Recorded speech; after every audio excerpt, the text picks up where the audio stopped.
The OAF. This is a game about making loaves of bread and also being a slacker.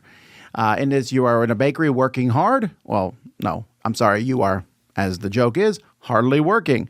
But you need to work just hard enough you don't want to get fired either. In this game, each player is going to get a set of 11 cards, or 12 cards, that go from 0 to 11. This shows how much effort you're going to be putting into cooking, and everyone's reputation starts at 0.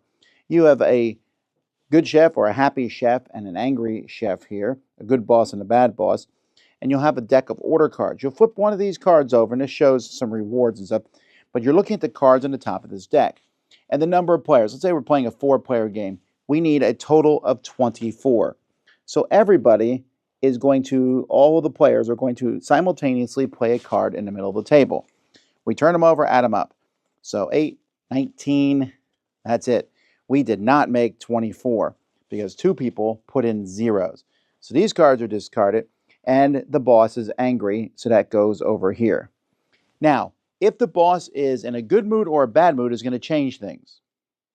If the boss is in a good mood, then everybody, basically the players who played the highest card, whoever played the highest card, let's say they were in a good mood, then this would be, they would go up in reputation equal to their card minus the average between everybody. In the case of a negative boss, which is going to happen now, anyone who played the lowest card, so these 2 people who played zeros, are going to lose reputation equal to theirs and the average. So in a 4-player game, it's 19 divided by 4 is 4.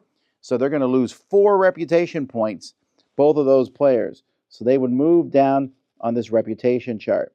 Also, this might cause, the card that's tucked under here, might cause something to happen immediately or end of game. In this case, at the end of the game, anybody who has a negative reputation is going to lose 3 points.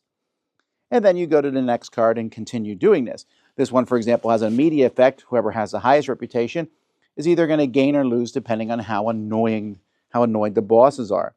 When one of these bosses has 5 cards underneath it, the game ends. If there are 5 cards underneath the bad boss and they're angry, anybody with negative reputation is immediately fired and can't win.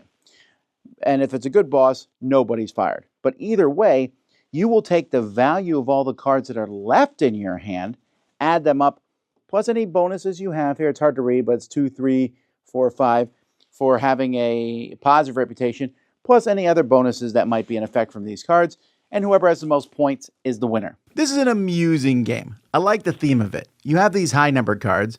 You don't want to get fired, so you need to play these cards every once in a while, but all it takes is one slacker, and then the whole mission fails. And in fact, you'll see kind of a wave back and forth as people start off, maybe they slack, then everyone slacks, and you all lose reputation. You're like, we better work hard. So you work hard, you do a better job, and you're like, but I don't want to give up my best cards because those are worth points at the end of the game. You can win, though, by being the only person not to be fired.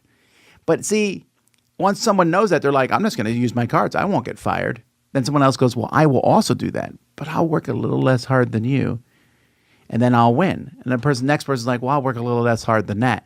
And so the theme here is actually pretty strong.